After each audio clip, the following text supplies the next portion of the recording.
And so begins the final of the World Poker Championship. Where our competitors are putting it all on the line for the grand prize. $32.50! At the table, ready to take it home, we have copyright distinct character, Barnard Buck, Marvin the Mute, our reigning champion Cole the Card Counter, the reanimated corpse of Ronald Reagan, and the dark horse of our competition, newcomer Commander Frog. Who will take it all? The cards come out and... What's this?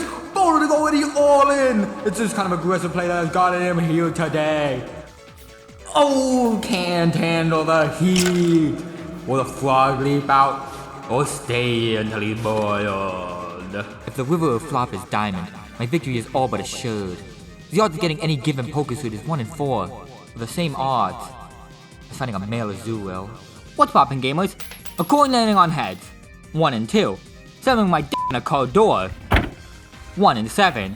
And the chance of Peach's down special in melee pulling a stitch-faced turn-up that does 15 times the damage of a regular turn-up, 1 in 58. These are the odds. Keeps things interesting. I mean, games would be pretty boring if you always knew what to expect. When there's 35 out of 58 wins out, Peach's down special is pretty shit. But that 1 in 58 stitch, now that's the reason to cheer. And the lower the odds, the more interesting it gets. Finding that 1 in 1,000 chance becomes a game in of itself. Or maybe the odds are so low, you don't even know they're there. And this is what I'm really here for. Because to win, I'll need to know the lowest odds in gaming. All in. Neither will back down. Someone is going home right here, right now. And it's Barnard! What are those cards? What was he thinking? He's eating the cards. You know, I'm just now realizing that's a duck. Just his plan. Looks like we're in for a fun time. Speaking of fun, the fun value. When you start an Undertale save file, a random number between 1 and 100 is selected. This is your fun value. It creates a random chance of different events occurring on different save files. None of these are game-changing, mostly just being one-off NPCs or small jokes. They're just here as a way to make each playthrough feel unique, even if it is just 3 lines of dialogue. And if you don't get one, you probably won't even notice. Okay, it's 3 lines of dialogue, get over yourself. Hell, if you played Undertale, you've probably experienced a fun value event without even knowing. Most common is the wrong number song. When I'm doing this room in Snowden with a fun value of 2 to 39, you'll get a call from a wrong number who sings the wrong number song. With a fun value of 889, you'll meet Clam Girl, who said you should be friends with her neighbor Susie. Some people think this is alluding to the yet unannounced at the time Deltarune, but they're clearly different f***ing characters, guys. Not everything's a damn series. And exclusively in the Switch and Xbox versions with a fun value of 81, she'll say that the time for you to meet is fast approaching and turn gray. With a fun value of 90 to 100, you'll meet the similarly gray Garner kid, asking if you ever thought of a world where you don't exist and how everything would be functionally just the same. In core with the right fun values, you have between a 20 and 50% chance of meeting more gray NPCs. They talk about an otherwise missing character who was the royal scientist before Alphys. He created the core powering the underground before falling into it and presumably dying. But also, he's listening. And rarest of all, with a fun value of 66, there is a 10% chance of finding a door which leads to a character who the files call Mystery Man. While nothing has ever outright confirmed this, it seems that by hitting this 1 in 1,000 chance, you can meet a remnant of the royal scientist, W.D. Gaster. And so begins the final of the World Poker Championship, where our competitors are putting it all on the line for the grand prize. Nah, I'd do that, but it would kill viewer attention. There is an under 2% chance you will ever hear about this character in game. Yet, he has caused a mass psychosis in the Undertale community, with fans spending thousands of hours theorizing about him, dissecting everything Toby Fox has ever made, every tweet, every newsletter, every line of code, every Easter egg, and every ARG element ever hinted at, all to unravel the mystery of one sprite and a few lines of text. But Frog, you said the fun values aren't important to Undertale. And yeah, they're not. You can completely play the game and enjoy it without knowing any of this. which is why I think it's so genius. In the modern day, it's almost impossible to have a secret that remains hidden in a game for a substantial amount of time. The second the game is released, the entire internet will analyze each pixel and line of code until we know everything, from damage values to Sans' girth. Which is why I think it's so cool how Toby took a sort of, it's not a bug, it's a feature approach to the modern gaming community by creating a character who only exists by analyzing these secrets. But if you do it, he vastly improves the game he's in. It makes things so much more interactive, even outside of just playing the game, because suddenly, everything is a clue to unravel the mystery. This isn't just a hallway, it's actually a mirror to Sam and Papyrus' house, with Mystery Man being the secret third brother who was erased from the timeline, and all the skeletons are clearly from Deltarune, where Mystery Man's the narrator, because the narration matches the text style of Lab Entry 17, which he clearly wrote because it's written in wingdings. WD, and clearly he's green! Because in the world's blog on the Spanton 360 website, there are 3 Christmas baubles. Red for Papyrus, blue for Sand, and green for him. And this has all been Toby Fox eating breadcrumbs for the ending of Deltarune, where we finally meet Gaster! And so begins the final of the World Poker Championship, where our competitors are putting it all on the line for the grand prize! Last time, I promise. Deltarune itself doesn't have any fun value-esque elements in it. The closest would be the eggs, with there being one hidden in each chapter. The way of getting them can vary, chapter 3 especially is super complicated, but mostly it involves moving between 2 specific rooms and hitting about a 2% chance of entering a secret room to get the egg, like in chapter 1 where behind a tree you can get the egg from a mysterious man. Guess who people think it is? I'm not saying it's definitely him. But the egg event does bear resemblance to an event in the game Yume Nikki, where every time you enter this house and turn off the lights, you have a 1/64 chance of triggering the Yuboa event. And I don't know about you, but to me, Yuboa looks a lot like one Wingdings Gaster. And so begins the final of the World Poker Championship. Rule of threes. It's too easy. Wait. Call. 3 of a kind, what are the odds? No! Fred go take the odds 3 in a row! Damn it! When there's this many odds, how can you know what'll happen next? It could be anything. Anything. We've already done Yuboa, but that's just one of Yume Nikki's many secrets. Yume Nikki is one of the primary inspirations for Toby Fox, and in a technical sense, it's an RPG, but it has no dialogue, no intended path, and no real goal. Instead, you just walk, exploring the playable character Marutsuki's dreams, seeing what you can find, including regular secrets, and of course, secrets that only have a small chance of occurring. As said, there's Yuboa's 1 in 64 chance, but there's also a 1 in 64 chance that every time you wake up from a dream, you'll have a click in your neck and it'll be turned to the left. The most common event is the Famicom glitch, where this specific tile in the deepest room of the Famicom dungeon has a 1 in 3 chance of being interactable, and if it is, a blank text box will be displayed. Doing this repeatedly causes the dungeon to crash and Marutsuki to wake up, but by far, the rarest is the Taco Fusen.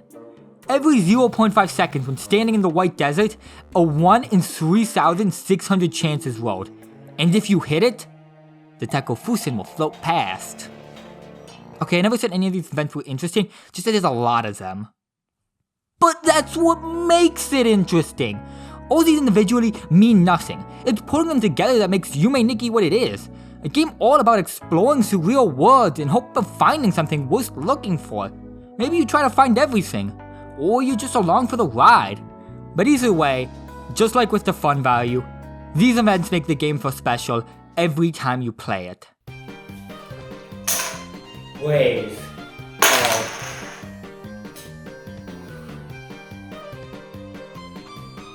Marvin takes it, and he is thrilled. Or enraged. It's hard to tell. Damn it, a pair? It's so simple. Simple. Sure, indie RPGs are complicated, so they have a lot of cool low-odds events. But I know you. You only want the most popular, well-known games, don't you? Well, I'm not wrong. Steal a Brainrot. Technically, the most played game ever, peaking at 26 million concurrent players. I say technically because bots are technology. Okay, sure. Roblox isn't respected by the wider gaming community. Or me. But it is a very popular and very profitable gaming marketplace, with a lot of people who exclusively play video games on Roblox. Something that only slightly makes me weep for humanity. I feel everyone knows what Steal a Brainrot is, but no one actually knows what it is. You earn money each second by having brainrots in your base. The rarer the brainrot, the more money it makes. And you get brainrots by either buying them as they randomly appear on the red carpet, or stealing them from others. Now, most people think that Steal a Brainrot is a game, but really, it's an experiment designed to see if you can trick kids into thinking they're having fun by frying out their dopamine receptors. And I can say it's a trick because for some reason, this trick works on me. I have so many good video games. Games full of unique artistry and direction and gameplay and whatever, but instead, I went to get 30 minutes of Steal a Brainrot footage and physically could not stop myself from playing for 5 f***ing hours because I liked watching numbers go up next to a tortellini dragon fruttini. There are 3 main chance modifiers in Steal a Brainrot. The game first picks a random rarity to spawn, then a species in that rarity, and then it's rolled whether it has any mutations. There are mutations like Cyber that are exclusive to limited time events, but the rarest you can get at any point in the game is the 1% Rainbow mutation. Knowing this, the rarest Brainrot in Steal a Brainrot is the Rainbow OG Strawberry Elephant, which has a 1 in 600 billion chance of spawning. Unless you spend 2,999 Robux and 8 times luck, making the odds way higher. How much higher? I don't know, no one can give me a straight answer. But using it, 2,032 Strawberry Elephants have been spawned, and with a 1% chance, that means there's around 20.31 Rainbow Strawberry Elephants in circulation. And maybe one can be yours for only 2,999 Robux. That's 50 Canadian dollars. Do you see why people don't respect Roblox? Also, every Tuesday and Sunday there are what's called admin abuse events, where the admin can have 35 times multiplier to the server's luck, making the odds something. This game has the worst documentation of any video game I've ever researched. These kids need to get their shit together. And sometimes the admins just give them away, but that's mostly reserved for the YouTuber friends. Which is why I can't count it. How can I say the Rainbow Strawberry Elephant is one of the rarest things in gaming when it's the divide between the layman and ruling class brought to life? Even if we take the 1 in 600 billion odds at face value though, that is still a rounding error compared to the real rarest creature in Roblox. For that, we have to look over at Lumion Legacy. It's a Roblox game where you travel the Warrior region capturing different monsters to battle with, and yeah, it's Pokemon. It's a Pokemon fan game with all the DMCA-ables removed. Just like Pokemon though, Lumions have a lot of random characteristics that can affect them, like unique stat points, personality, rare color variations, rarer color variations, event exclusives, marks, and to top it all off, the Romans. Much like roaming legendaries can be found anywhere in the region. The difference being, instead of being found by looking at your map and going to the location they're at, they have a flat 1 out of 1,024 chance of appearing anytime you start a random encounter. Now, I'll be the first to admit, I'm no Lumion expert. I get pussy. But according to YouTuber Fab, a Lumion with all the rarest possible traits combined had the 1 in 43 sextillion chance of being found. That is so rare, no one will find it before the sun explodes. The only thing is, it's just kinda, I don't know, it just feels a little lame. Yeah, it's like sure, the odds of these particular traits aligning is super rare, but it's just law of exponents. When you start multiplying the odds of different rare events coinciding, the number gets ridiculous fast. Exactly!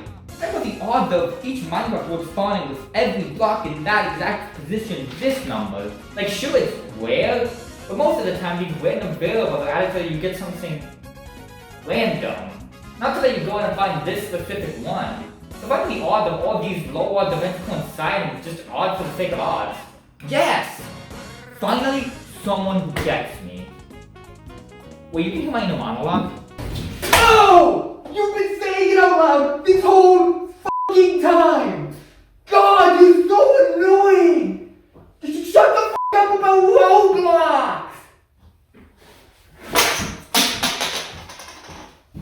I thought it was pretty interesting. Don't patronize me. While we're talking about Law of Exponents odds though, there is one worth mentioning. Counter-Strike cases.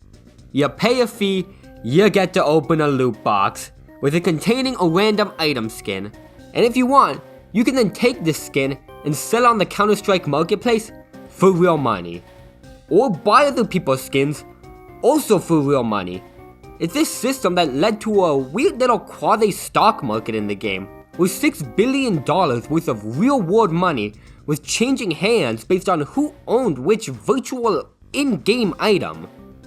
And among these items, one reigns king. The case-hardened factory-new pattern 387 blue gem Karambit from CSGO, with each of those modifiers being another random odd. Out of the over 2 billion cases opened, only one of these has ever been pulled. I'm not sure if it's the rarest Counter-Strike item, but because of its combination of desired traits and pan-soilingly beautiful design, it is the most expensive, being worth an estimated $1.3 million. Sure, it'd be a shame if, I don't know, in October of 2025, Valve pushed an update making it so you can trade 5 items of covert rarity for a guaranteed knife or glove, flooding the market with knives and wiping $2 billion off the CS skin economy's market cap instantly, costing traders millions of dollars. I mean, the fact that it's even possible for Valve to just do that and no one can stop them is honestly really funny. Now, I'm not saying that people who invest millions of dollars in video game items deserve to lose that money.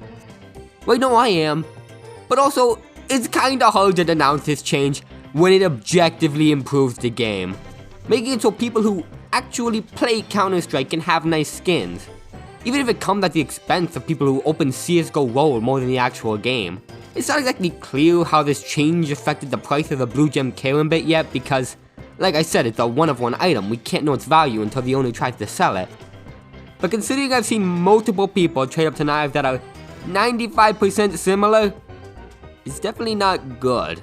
This update mostly just highlighted a larger problem with the case's economy though, being that even if trading up was removed tomorrow, you're not getting something valuable from a case. Someone will and you can buy it from them, but you specifically, will not. You'd be lucky to get something kind of rare and make some money back on the marketplace. But for the average person trying to genuinely make money off of buying Counter-Strike cases, you're better off throwing your money in a hole in the ground. Holy shit.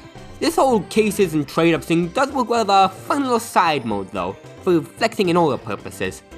But like, can you imagine how a whole game based around the Counter-Strike case system would be? Ah, shit. Gacha games! Once you collect enough in-game currency, or buy enough premium currency, you can pull for a character, with the rare ones usually being more powerful or having abilities that make them more fun to play as. The most popular gacha games are the Hoyoverse ones, which all share the same system, with the rarest characters being 5 stars with a 0.6% chance of being pulled. Lucky for you though, they're kind enough to get some deals to increase the odds. I mean, you're a paying customer after all, you deserve the best. Not all the characters are available at once, with there being a rotating banner you can pull on, giving you a 50% chance of pulling the promoted character. If you already hit the odds of getting a 5 star. That's where another deal kicks in though, the pity system. With a 0.6% chance, you get a 5 star about every 167 pulls. But with the pity system, once you hit 75 pulls, the odds start rapidly increasing, until 90 pulls where they hit 100%. And if the first pity 5 star you pull isn't the banner character, it is 100% guaranteed the second time. So if you really want a specific character, you can guaranteed get them after just 180 pulls. And doing the dollars to gems to wishes conversion, Ganyu can be yours for only 600 Canadian dollars. Or you can get 101.55 jars of Sucker's Goober. Choice is yours. Then there's Sun Zero and Honkai Star Rail are a little cheaper though, coming in at only $577.73 or 97.7 jars. Like honestly, what am I supposed to say about this? What can I say that hasn't been talked to death? I could say that it's messed up that I have to do math to find out how much it costs because they're trying to confuse you with all these different currencies. I could say that it makes my skin feel gross that it's an accepted mechanic for the game to literally pity you if you throw enough money at it. I could say that these banners are designed to create FOMO. Or I could just say that I don't like games that are just glorified gambling. No, this is real gambling. For real. Glorious men. We're based. Mostly though. Have any games actually been improved by the gacha system? I can see potential in some of these games, especially if you're not buying pulls, because for free, this kicks ass. But when we know the amount some people pay for it, it's just a rip-off. Interesting mechanics have to be locked behind a paywall, and instead of releasing all at once, the story has to be chopped to bits and rolled out over time, while injecting as much fluff in as possible, because then people will play for longer. And if they play for longer, they'll buy more characters. Because God forbid we make a game design decision off of enjoyment and not how we can extract the most money from each consumer. A prime example of what I mean is Persona 5 The Phantom X. I think Persona 5 is pretty good, played it a fair amount. Persona 5 X though, I could not be bothered to kill for more than 5 hours. And trust me, I really wanted to. I think Motorhead's cool. I would like to see the Subway Slammer plot through to the end, but all the gameplay just feels so much more complicated, while also lacking the depths of the original. There's all these characters and items and you have to level them all up and level up their personas with skills that now have to be individually managed, and don't get me started on how skills now look like this compared to the originals. Weak ice, medium ice, strong ice, really strong ice. And in the end, you get so lost in all this gobbledygook that you don't realize 90% of these mechanics don't amount to anything except damage number go up. And meanwhile, the real complexities of Persona 5, like the One More system, all our attacks and fusions, were heavily simplified. Because in P5X, you're not meant to strategize and think to get past a challenge. You're meant to grind for hours every day until you're broken down enough to crack open your wallet. And then there's the characters. Do you like how in the original you get more attached to your party members through using them in palaces, which adds to the story told in their confidants? What if instead you used a super cool overpowered 5-star, who sure you don't technically know, but one is pretty sure he's seen them somewhere before. 0.8%, 80 points for pity to kick in, still a 50-50, $475.15, cough it up, bitch. I really can't stress enough that for the price of getting Joker in Persona 5 The Phantom X, you could just buy a used Switch, copy a Persona 5 Royale, and depending on your lowballing skills, still squeeze in a dozen or so goobers. I get why some people like gacha games. They have cool art, dedicated fandoms, and the characters make my dick hard. But personally, it's just hard for me to enjoy gacha games when I know I'm playing a game that is intentionally made worse for the sake of serving the gacha system. A system that serves no purpose except making a game worse for the sake of extracting more profit. Except for one, allow me to introduce you to Xenoblade Chronicles 2, the third greatest game ever made. What sets Xenoblade apart, you might ask? Well, unlike these other gacha games, it's not free. It's a regular ass $80 game, and the only way to get pulls is through playing the game. Because of this, the gacha system was designed as a, actual gameplay mechanic meant to enhance the game it's in. Through playing the game, you collect core crystals, and when a character bonds with a core crystal, they unlock a blade, a sentient creature that functions both as a character on their own and a new weapon for the character they're bonded to. Most of the time, you get a common blade, which is a randomly generated gray guy. But if you're lucky, you'll get a rare blade, with a unique design, voice, skill set, and sometimes quest. One of the unique features of Xenoblade's gacha system is that you can actually pull any character at any time, with them all being in a gacha pool of sorts with their own individual odds. Once you pull a character though, they're taken out of that pool. The odds of pulling the other rare blade stays the same, but the odds of pulling a common increases because there's now less rare blades to get. Some blades like Perrin have a pull rate as high as 2.44%. But then on the opposite end, there's the 0.1%. 1 in 1,000 chance of pulling Cosmos. Potentially the strongest, and definitely the rarest blade in the game. There are ways you can bring this down though. Using a rare core crystal multiplies the odds of pulling each rare blade by 1.5, and a legendary multiplies it by 3. There's also the idea cloud, which increases the odds of pulling a blade of a certain element based on the character's highest idea level, up to a 1.75 multiplier at level 15. So if Justice is your highest idea stat, your odds of pulling the light element Cosmos will increase. Then finally the luck stat of the character pulling is applied, up to a 1.36 times multiplier at level 999. So under the right circumstances, you can bring the odds up to a whopping 0.715% chance. Yeah, that's still not good. But when I went for Cosmos, I used nothing near the optimal setup, and I still got it in only like a day and a half of grinding. Which is significantly less than the months people spend saving to get 5-star Genshin characters for free. And in the process, I got every other rare blade. Which is why I think this system is so genius. You're not meant to grind for specific blades. You only ever need to if you're trying to beat certain super bosses or endgame challenges. For the most part, you're meant to work with what you get. The bond between driver and blade is a huge part of Xenoblade 2, and trying to work with the random blades you pull allows you to get more attached to them in a way you wouldn't if the goal was just to beeline for the best ones. It also makes it so that each playthrough of Xenoblade is unique, forcing you to find new builds and strategies each time, which is a core function of this game's pity system. To make sure you don't just get holed by the RNG, the game ensures you'll pull at least 3 rare blades. Every time you use a core crystal, points get added to your pity. 5 for common, 25 for rare, and 50 for legendary. And the first 3 times you reach 100 pity points without a rare blade, you'll get 1 guaranteed. Which 3 though depend on your seed, with there being 5 possible options. These seeds also change the odds of pulling a bunch of other rare blades. So as long as you haven't played the game 5 times, you're getting a slightly personalized Xenoblade 2 each run through. Though the RNG is actually bugged, making it impossible to get Seed 5 and Seed 1 twice as likely as the others, but coding's hard, man. I'd like to see you do better. And wake him bust. For the 44 you know his strategy of waiting for the chips to trickle down has failed him. And back there he goes. Looks like it's anyone's game now. I don't think that's accurate. Hey, don't cut me out just yet. Am I 13 now as a professional poker player? I haven't lost once. Raise. They haven't dealt any card yet. Do you know how to play poker? Did anyone at this table, besides me, know how to play poker?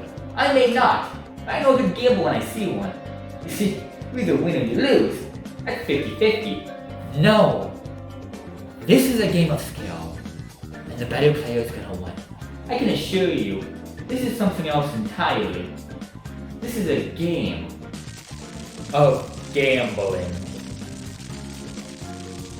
Speaking of games of gambling, Not many outdo The Legend of Zelda. From the original to Tears of the Kingdom, almost every Zelda game has some form of gambling. Most of these have pretty high odds, as high as 1 in 3 in some cases, not even worth my time.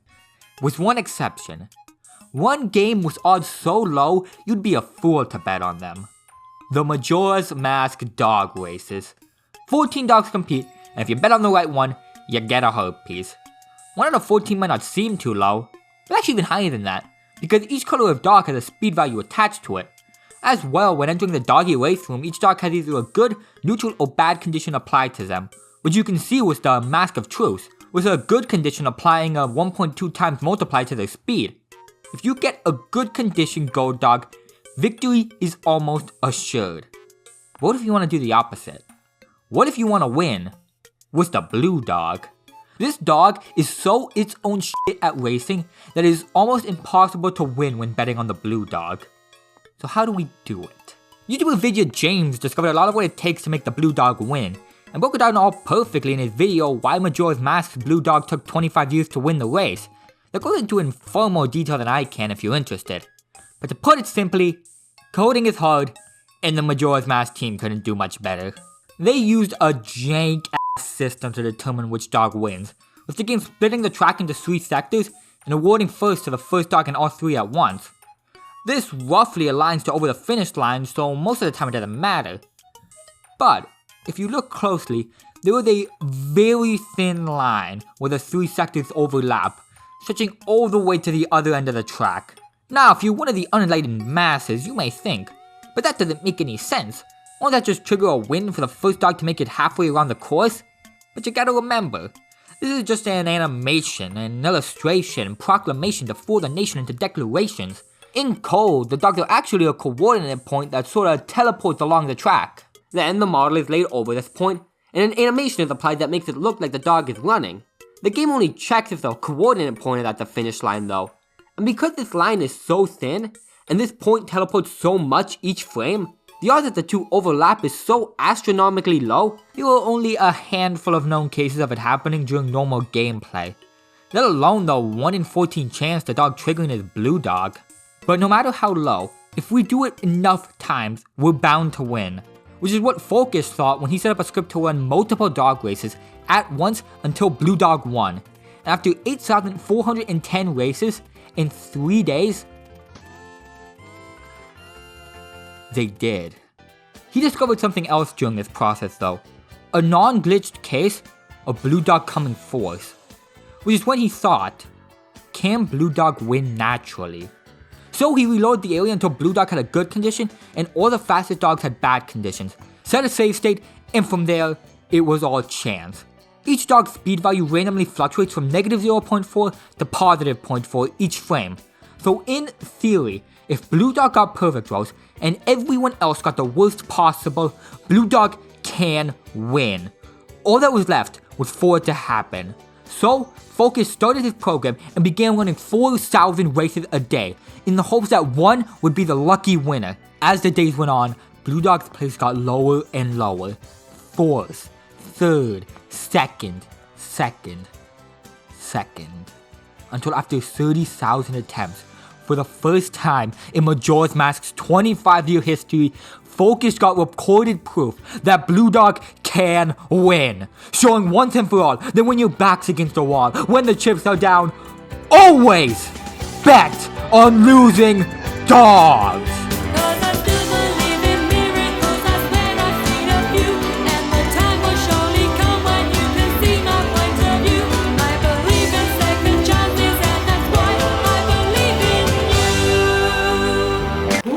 On a sweet high code. Fuck you! No, that's not the only game with a long history of gambling. My man Mario's been known to indulge his fair share, from casinos to poker. Luigi taught me everything I know. That's not a real hand. I'm trying! The Beyond the Parlor and Paper Mario and the Thousand Year Door got some pretty impressive odds, with the slot machines having a 1 in 512.8 chance of showing triple sevens, which rakes in a whopping 100 Pianta tokens. There's also a 1 in 6.4 chance of 3 Dom Piantas resulting in 3 tokens, and a 1 in 28.5 chance of triple stars, winning 15 tokens. With each spin costing 1 token, these odds average out to the player winning 120 tokens for every 100 spent. So just like a real casino, you'll always eventually win your money back if you keep playing. But there's one slot machine in Mario that blows all the others out the water. And would you believe me if I said it wasn't even made by Nintendo? Probably. Mario Maker level creators have a real sadistic side. This is Lucky Draw by Phenotype. It's a level for the original Mario Maker where you can't do anything except watch as Mario slides along and probably dies. Clearing or not all depends on these magic Koopas, which turn these question blocks into one of 7 possible things. 6 enemies which will hit the P block, killing Mario instantly. Or 1 in 7 times, a coin. But then there's also a 50-50 whether the coin bounces right or left. If it bounces left, it will hit the music blocks, triggering the P switch, killing Mario instantly.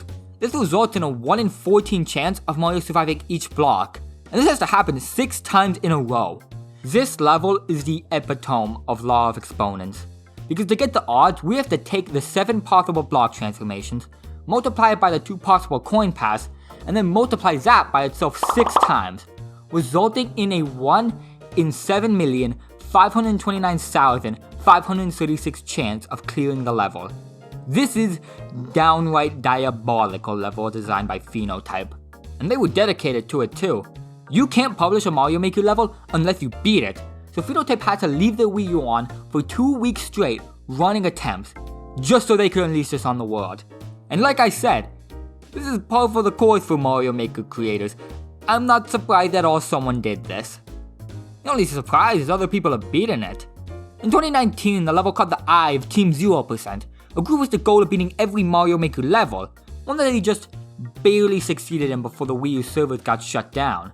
This caused many streamers like Grand Pooba to leave their streams on 24/7, trying to be the first to surmount Lucky Draw. And after a few weeks, Pasty White MF became the first person to ever clear it. Off stream. I mean, sure, they did do it. Someone has beaten Lucky Draw. But can we really be satisfied until we have video proof? Well, you better be, because that's how it stayed for 2 years. Until the streamer Electronic Logic decided they would take up the mantle and begin streaming attempts of their own. And after letting it run for a while, Logic became the first person to beat Lucky Draw on stream and get us video proof that it can be done. The reaction said it all.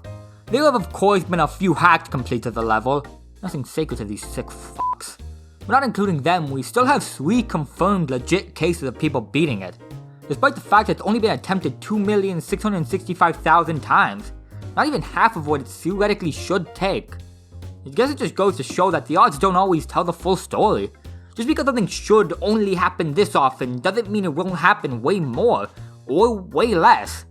It all comes down to the luck of the draw. Even with all that though, beating Lucky Draw doesn't come close to the rarest thing to happen in gaming. It doesn't even come close to being the lowest odds thing to happen in a Mario game. For that, we don't have to look to some random user-made level designed to be as improbable as possible.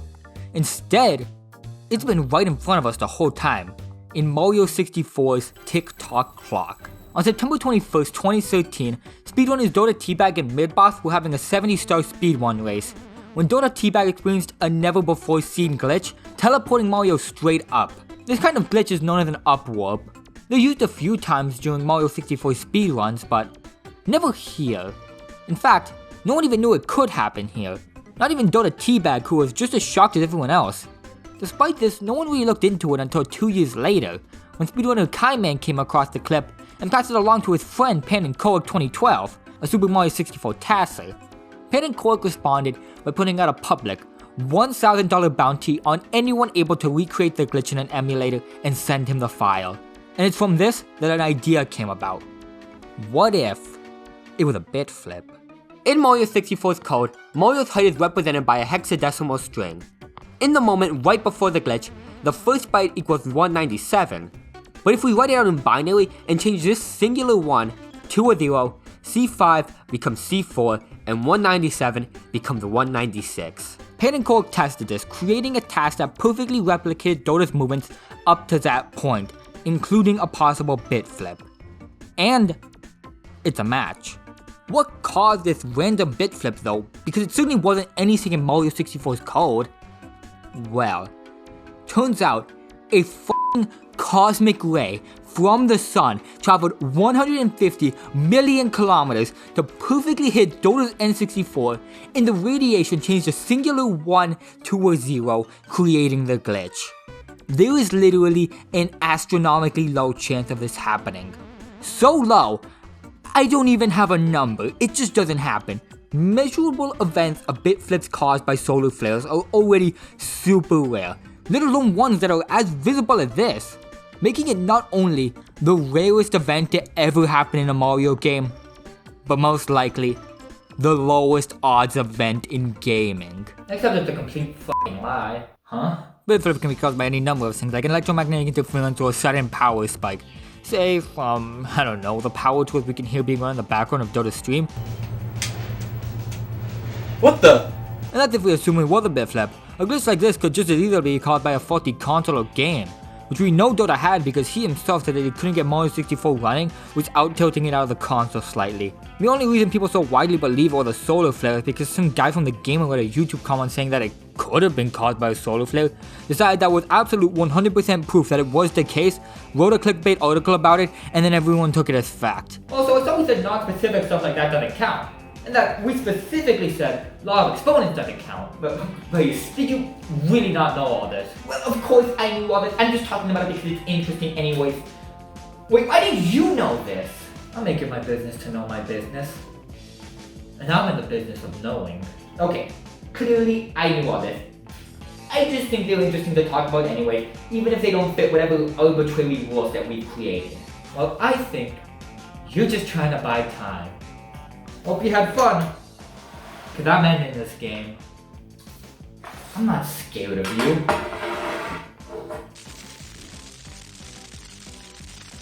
how about one more for the road? Might as well cap it off with a good old round of Balatro. Being pretty much poker with extra steps, the odds of each hand are the same as in regular poker. Balatro does have an extra card in play though, so let's just say for the sake of argument that we're using the Melee Yandy, which shrinks hand size by 1 for his 3 extra discards. In this case, the second rarest hand you can get is the straight flush, where every card is the same suit going up in order, at a 0.00139% chance, or 1 in 719 hands. And being the second rarest, it's of course the second most powerful. The only way to beat it is with a royal flush, where not only is every card the same suit going up in order, but they're also the 5 highest possible values. But this is almost never seen, with only a 0.000154% chance of appearing, or 1 out of every 649,350.64 hands. Now in Balatro, you can add or remove cards from your deck to make things more likely, and even get usually impossible poker hands like 5 of a kind. And your point? Well, I'm just saying, if a straight flush is so rare,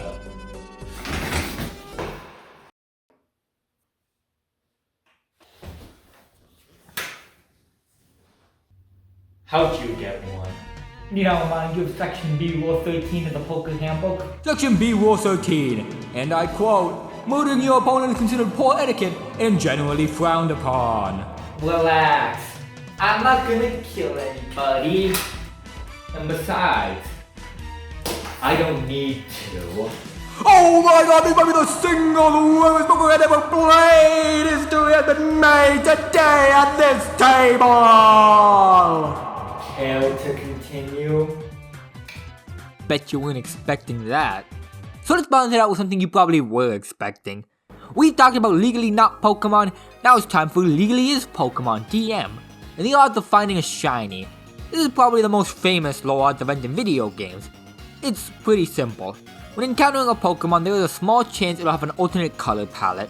The odds of a Pokemon being shiny are 1 in 8,192 until Gen 5, and then it got up to 1 in 4,096. There's 2 methods the games have used to determine if a Pokemon is shiny or not. The first being used exclusively in Gen 2, the game that introduced shinies. It was made as a way to show off the Game Boy Color's ability to show, you guessed it, even giving the player a free 100% shiny guaranteed red Gyarados. The way Gen 2 decided shiny with its determinant values, or DVs. These are hidden values given to a Pokemon's attack, defense, speed, and special attack and defense stats when they're first encountered. DVs range from 0 to 15, with each one being an extra point for that stat. If a Pokemon's speed, defense, and special DVs are 10, and its attack DV is 2, 3, 6, 7, 10, 11, 14, or 15, it will be shiny. DVs are also passed down when breeding, with the child of a shiny Pokemon in Gen 2 having a 1 out of 64 chance of being shiny. Combine this with the free red Gyarados and you can rack up quite a bit of shinies for cheap. This also means that if you get a Gen 1 Pokemon with the right DVs and trade it to Gen 2, it will be shiny despite coming from a generation before color was invented. Right after Gen 2 though, it was changed to the modern method, which uses a trainer and Pokemon's IDs. You see, every time you create a Pokemon save file, 2 IDs are created. A trainer ID which appears on your trainer card, and a hidden secret ID, which is used by the game to track who a Pokemon's original trainer is even after being traded. The Pokemon are also chipped, being assigned a 32-bit personality value. To determine if a Pokemon is shiny, the game XORs each value. Basically in coding, when comparing 2 bits, X will return the 1 if one of the bits is a 1 and the other is a 0, but if both are the same, it returns the 0. So we compare each value of the trainer ID with each value of the secret ID of the first trainer to encounter the Pokemon. Then we do the same for the first 16 bits of the Pokemon's personality value, and finally, the last 16 bits of the Pokemon's personality value. This creates a new 16-digit string of 1s and 0s, which the game can interpret as a number from 0 to 65,535. And if that number is below 8, the Pokemon will be shiny. Meaning the odds are 8 out of 65,536, or 1 out of 8,192. With Gen 6 changing it so the value only had to be below 16, giving us the modern value of 1 out of 4,096. For each individual Pokemon, this is wildly low odds. But because you encounter so many wild Pokemon each playthrough, if you play just a few games, you're bound to come across one. This is why I think shinies are so famous. Sure, it's a simple change, but it makes that Pokemon feel so much more special to the player. A lot of people fondly remember their first shiny or how they killed it not knowing it was rare. One time I randomly decided I wanted a shiny, so I hopped in an ultra room hole until I found a legendary and started soft resetting. Do I particularly like shiny Kyogre?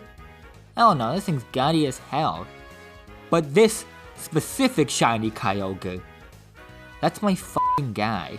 Not satisfied with these odds, shiny hunters find even more improbable ways to amuse themselves. Like Absol Block's Pokemon who hunted for a shiny Groudon costume in Pokemon Battle Revolution. The Coliseum leaders in this game all wear Pokemon costumes that the player gets after beating them. The odds of them being shiny are the standard pre-Gen 6 odds, but in order to see if it's shiny, you have to battle through 5 other trainers first, meaning each attempt is 15 minutes. On top of that, when he started the run in 2017, it wasn't even known if it was possible. The only proof of shiny costumes was in a Pokemon Battle Revolution strategy guide, and Pokemon strategy guides are notoriously inaccurate. It wasn't until 2019 that Hunter Falco became the first person to find one, in 2022 when Absol got his. Or how about Rumble Week, a community event led by Absol where players exclusively hunt on Pokemon Rumble for the Wii. That's not extreme enough for you? Fine. How about Professor Rex shiny hunting Uxie, Azelf, and Mesprit, with Mesprit and Azelf only having at best a 1 out of 8.9 chance of spawning in some of the hardest levels of the game, and Uxie only having 1 out of 10, for a total of 1 out of 81,920 chance of finding a shiny Uxie. In order to find these 3, Rex put together a setup so beautiful. It brings a tear to my eye and a dribble to my dick, containing 25 Wiis, all playing Pokemon Rumble with 4 players at once. More than any individual piece of shiny hunting history though, what really amazes me is the community around it. That every year people from around the world get together to play an old Wii game, or how they spent years researching and trying to find the best method to get a shiny costume without even knowing it was possible. There's just something about it, the fact that all these people united over what's really just different colored pixels on a screen. It reminds me that people will find any reason to come together. Go in the ass. Counterpoint. Kill yourself. What? There are ways to lower the odds of getting a shiny in some games. Most games after Black and White 2 give the player the shiny charm for completing the Pokedex, lowering the odds to 1 out of 2,731 in Gen 5, and 1 out of 1,265 from Gen 6 onwards. There's also stuff like the Masuda method, where when breeding 2 Pokemon from games in different languages, the shiny odds fall to only 1 out of every 683. Most recently, there's the donuts in the Pokemon Legends EA DLC. In the DLC, you can make donuts to enter hyperspace zones with specific Pokemon in them, with different donuts increasing the odds of the Pokemon having certain properties. By maxing the fuck out of Sweet, you can reduce the odds of finding shinies of a certain type in the next hyperspace zone you enter, with Sparkling Power 3 reducing the odds to 1 in 1024.38 and 1 in 585.37 with the shiny charm. Combine this with the fact that all Pokemon despawn in ZA when fast traveling, except shinies, which stay until you encounter them, and you can spam fast travel to rack up shinies faster than I stole your wallet. Nice try. Look inside. Well played. Some hunters just prefer doing things the old-fashioned way though, taking their time with a full odds hunt. Even then, being shiny isn't the rarest attribute a Pokemon can have. There is one that's way rarer, while being way less notable. Pokerus.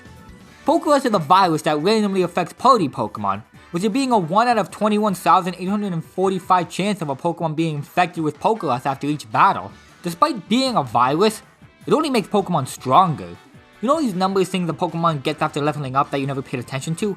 These are determined by effort values, or EVs, which are determined by the specific Pokemon you defeat to get those levels. The more EVs, the higher the stat, up to 252 EVs in one stat and 510 overall. What Pokerus does is make it so that a Pokemon will gain twice as many EVs after a battle than usual, and these EVs can really count. The only time I've gotten Pokerus naturally was on my Toucanoon in Pokemon Sun. Under normal circumstances, Toucanoon's stats are what we call shit. But because of Pokerus, it grew super fast and swept the game. Pokerus will naturally go away after a Pokemon has spent 1 to 4 days in the player's party. But why would you want to do that? Instead, players spread this thing like the plague. With there being a 1 out of 3 chance Pokerus will spread to adjacent party Pokemon after a battle, Players would use this to infect hordes of Pokemon, and then they would take them and put them up for trade on the GTS, spreading the virus globally. As of Scarlet and Violet though, you can no longer get Pokerus. It's been removed from the game, which is kinda lame if you ask me. Before that, it was a fun way people could help each other. Someone who was lucky enough to get Pokerus would share it for no real reason other than so some random stranger halfway across the world wouldn't have to grind as much. Sure, at the end of the day, it's a very small thing to remove. I mean, like I said, most people don't even know it's there, but it just feels like the community lost something cool that day, you know? Can you speed it up, bro? I've got a quiche in the oven. Okay, buddy. I'd like to see you do a segment. Fine. Until we Smash Bros. Ultimate, chopping down Villager's tree has a 1 out of 68.5 chance to drop a fruit, healing up to 5%. And that can't be it. You had no context. Why is it more to the game? No humorous, yet informative wordplay. Don't need it. In Earthbound, first chance has a 1 in 128 chance of dropping from the Super Starman enemy. In Fire Emblem Echo Shadows of Valencia, gargoyles have a 1 out of 10,000 chance of dropping a electric sword. In Final Fantasy XII The Zodiac Age, on the Skydeck there is a 1% chance of an invisible chest spawning, and with the Diamond Unlit equipped, there is a 5% chance that it contains the ultimate bow Sighting God, totaling up to a 1 in 10,000 chance. In Minecraft Skyblock, there's a 1 out of 100,000 chance of a Blobless dropping Celadon die. In Terraria, the dirtiest block type summons the dirt block type, and we found in any random dirt block in the world. There's 3 in a small, 1 6 in a medium, 1 and 9 in a large, but also get 1 in 100,000, 1 in 115,000, and 1 in 135,000 odds respectively. In Monster Hunter 1, the Racing player has a 10% chance, and the Rathalos player has a 2% chance of dropping from the respective monster's tail. I'm not impressed. And you have to hit each chance 5 times to craft the Dragon Massacre. Well, why don't you just play Metal Gear Solid Peace Walker and take the 1 out of 35 chance of Rathalos dropping the Rathalos wing? Too high! Why not play Phantasy Star Online, where exclusively in the Dreamcast version, with the old RAM section ID, don't you have a 1 in 1.3 million chance of dropping the Prophets of Motab? But I bet you can still get that at any time. Why not take your chances with the World of Warcraft Big Love Rockonaut that has a rumored 1 to 2% drop rate by Apothecary Humor, a boss that can only be fought once per day per WoW character, only during the Love in the Year event, which runs for 2 weeks of the year from February 6th to February 20th. I'm getting bored of drops. Me too. Azula may have a 1 out of 4 chance of being male, but usually the male has a 1 out of 2 chance, meaning the 1 out of 3 chance of Zero transitions when evolving. Everyone knows that. Did you know that in Banjo-Kazooie, Mumbo Jumbo can mess up a transformation and turn Banjo into a washing machine? Or start turning Banjo into a dinosaur, only to say he's gonna save it for the sequel. Dinosaur Banjo was in the sequel. I couldn't find the exact odds, but some guy on Reddit said it was 1 out of 4. It was good enough for me. Guy on Reddit. Nice source. Did you know that in the original Final Fantasy Flying Fortress on the Sky Bridge leading to Tiamat, there was a 1 in 100 chance of encountering Warmac, the most powerful random encounter in the game, possibly the first ever super boss in gaming. Well, did you know?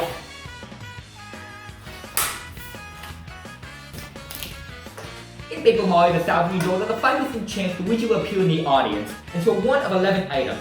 10 of them are helpful, but if you hit the 1 out of 20 odds Luigi, and another 1 of 11 odds on top of that, there is a 1 out of 220 chance. Just gonna laugh at you.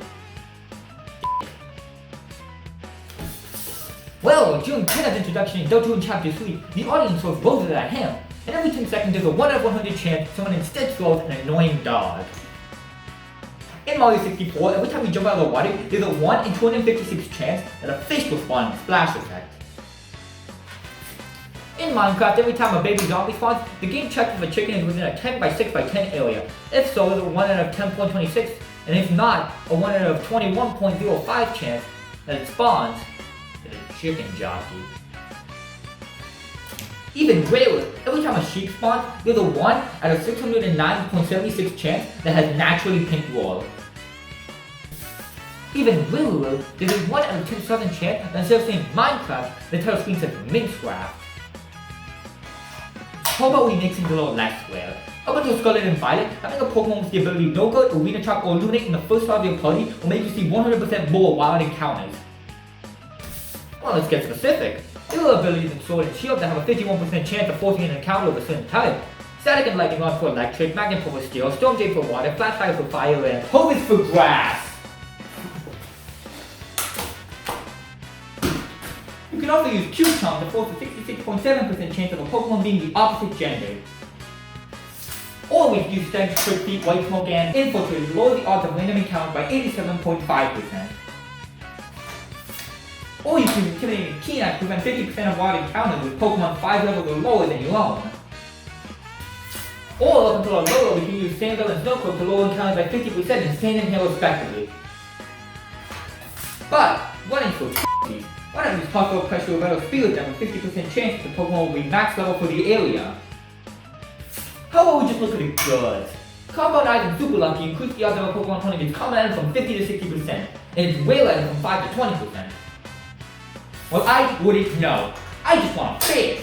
In Pokemon Emerald, having a Pokemon with Sticky Hold or Suction Cup leading your party increases the odds of a bite to 92.5%, and in every other game, it increases the chance to 100%. Except in Diamond Pearl and Platinum, where a typo in the code color is effect not to work. A typo that was carried over to Brilliant Diamond and Shining Pearl, because they copy and pasted the code. If you're leading Pokemon and synchronized wild Pokemon, all we have is the same nature! Oh my! In all my youth, I've never seen such a lucky display at the table! Oh, okay. Hey. You remember this? What does the odds of finding the same Minecraft world twice have to do with anything? Itself? Nothing. I just start with odd the way you play. You see, normally poker's all about bluffing and mind games. But you just let me bypass all of that through 29 hands and still won, purely off of having better cards. It's almost as if I know what cards are going to be played.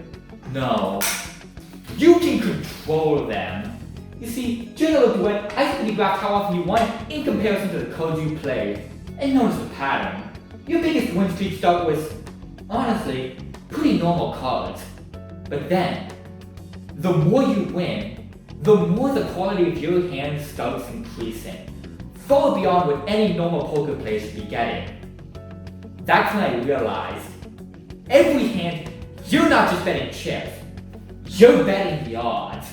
If you win, the chance of you losing gets added to your odds. With just the two of us here, the odds of winning any given poker hand off pure luck is 50-50.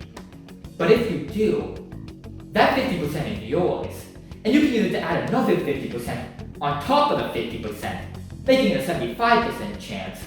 But because you're not risking as much, you only stand to earn 25%, and so on and so forth. Well, if you know so much, why am I not winning every hand? Sure, I can't reach 100% by the system you concocted in your mind, but after you just 10 hands, I'd be at 99.9% chance of winning. Like I said, you're betting the odds. You thought you had me with that straight flush, a 0.00154% chance of losing. But you did, and with it, I took your odds. You got me. Ha! And, left! He just admitted to cheating! There's no rule in poker against manipulating the forces of probability. He's right! It's legal! Fine. I don't need the ref. Because now that I know how to beat you, what you know is that I wasn't speaking hypothetically. 10 wins in a row. 99.9%.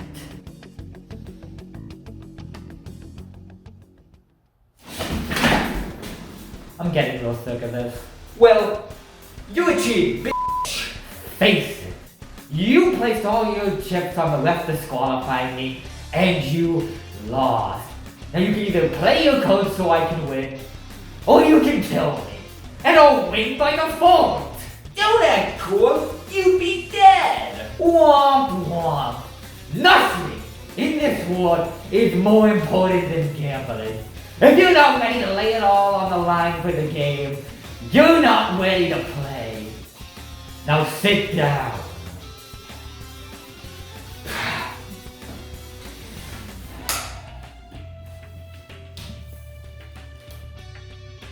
Now, before I end this command with God, why don't you let me tell you what the lowest odds in gaming are? Slot machines. None of this bullshit that comes with catching Pokemon or playing cards. They're pure. Either you win or you don't. A singular, beautiful 1 in 7 million chance of the all-important jackpot. And one video game company knew this better than any other. Sega. Sega got their start making slot machines for Japanese military bases, only to abandon them because they saw the blue rat could make more money. And do you know where that led them? Infamy. Poverty. By the 90s, the Dreamcast had failed. Xbox and PlayStation were killing them in the console wars. Sega had no one to turn to, and then Sammy appeared. Another slot machine company. The two merged. Sega Sammy was born. And now, walk into any casino and you'll see Panda's Treasure, Golden Beasts, Knight's Dream Wheel, Persona 5 Wheels. In their darkest hour, when Sega didn't know what to do, gambling was the answer. And I knew it would be the same for me. That's what led me to the probability drive. As long as I have this, no matter the odds, my victory is assured. Now, check. Before that, how about a little side bet? Quit stalling. King of spades, queen of hearts. Jill. 2 of clubs, 3 of spades, 9 of diamonds, jack of clubs, 10 of hearts. Oh, this is certainly an unconventional strategy from Frog, trying to shake his opponent. And it's coming up, Frog! How will Cole respond? Cole, you have to play! Cole! Cole. Shut up. Check.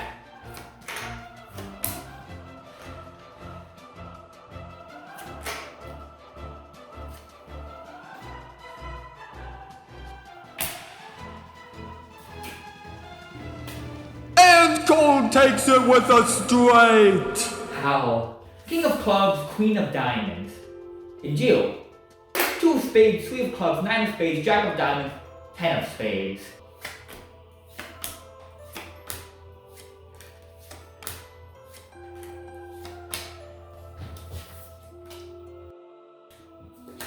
Oh my, 2 straight in a row! Shut up! You are literally just Call. King of diamonds, queen of diamonds. 2 of hearts, 3 of diamonds, 9 of hearts, jack of hearts, 10 of clubs.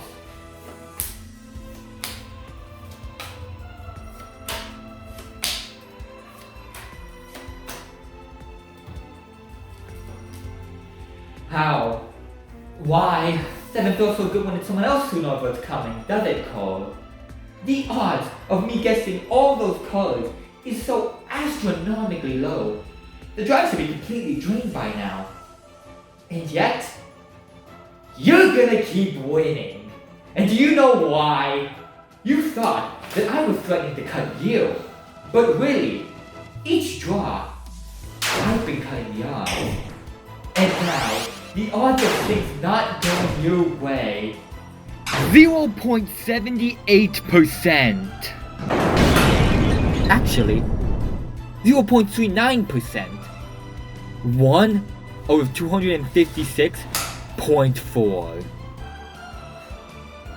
Wait, so that's your grand plan? Handing me a guaranteed win? Exactly. Now I indulged your little story. So why don't you let me tell you the real lowest odds in gaming? Go on.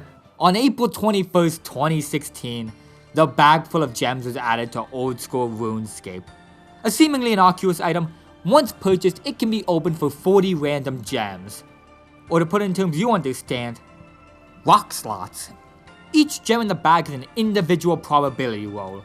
was there being a 1 out of 2.004 chance that any given gem will be uncut sapphire, 1 out of 2.891 for uncut emerald, 1 out of 8.319 for uncut ruby, 1 out of 33.44 for uncut diamond, 1 out of 200 for uncut dragonstone, and 1 out of 100 million that it will be an uncut onyx. That is 14 times rarer than hitting the jackpot on a slot machine. So rare that it took 4 years until anyone actually pulled it. Being player any uni. Even taking into account that there are 40 gems per bag, the odds of a bag full of gems containing an uncut onyx is still 1 in 2.5 million.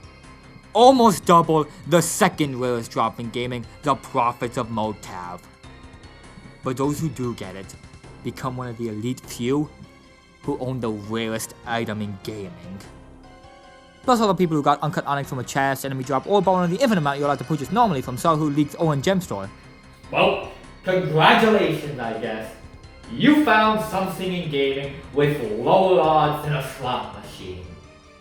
Thing is, you hit it, you get nothing. What you get is to play a game. Because a game requires skill, story, atmosphere. None of which slots have.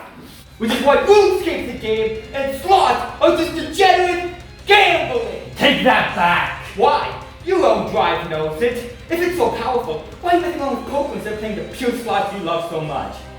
Hell, you can even just start the game at 99% and then sweep. The only explanation is that the probability drive is for winning games. You can win one game at a time. It starts the game at 0%, and at the end, it returns to 0%. But slots, they meet none of the criteria for being a game. The drive won't recognize them. That's why you play poker. So what? So what? The old creep has no such limitations. So long as my ability stays active, everything will go your way for the rest of your life. Do you know what that means? Yeah! That I'll always win! I'll always win! No! That's right. If you only ever win, you can never truly gamble again. Of course, if you forfeit, I'll consider canceling my ability. But you'd never go for that, would you? Like you said, you have to be prepared to put it all on the line for this game. So go ahead, give up every game that comes next. Come on, win! Defeat me! Play your cards! Win! Win! Or win!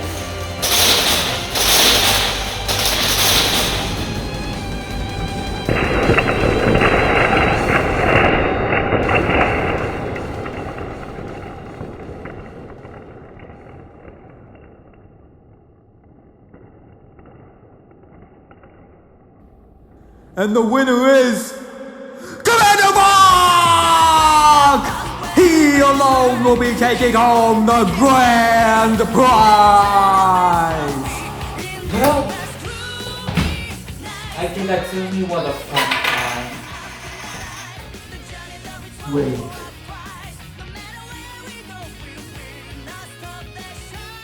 How can there be 5?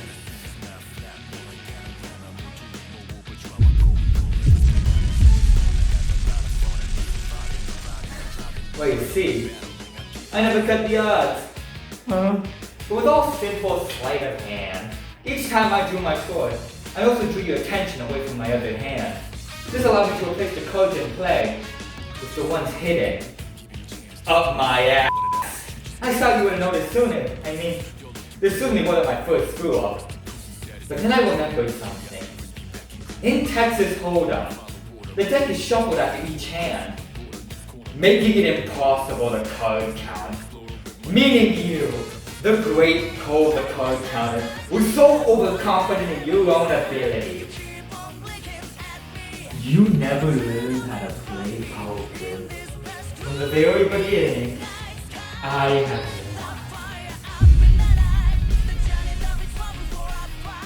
recommended vote will now be disqualified for card smuggling.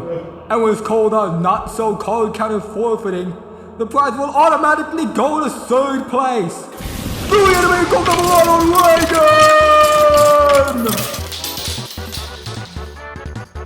I guess sometimes it really does show now. You want next? Yes.